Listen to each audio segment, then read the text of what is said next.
அம்மா படுத்திருக்க ஆங்காரம் கொண்டிருக்க அக்கினி போல் புத்திருக்கும் உத்தமிய பாருங்களே. நீட்டி படுத்திருக்க நீதி சொல்ல காத்திருக்க ஈசான பொட்டலிலே மாசாணி பாருங்களே.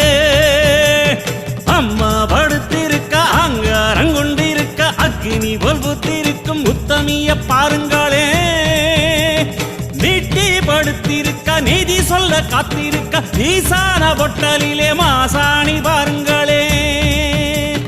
வம்பு வழக்கெல்லாம் துன்பம் கொடுக்கையில் மிளகா சாந்தரச்சி கேட்டாளே.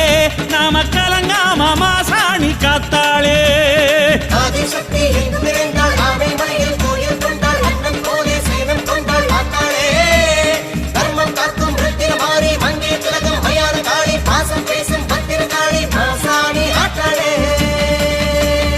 அம்மா படுத்திருக்க ஆங்காரம் கொண்டிருக்க அக்கினி போல் புத்திருக்கும் உத்தமிய பாருங்களே. உத்தமிய பாருங்களே.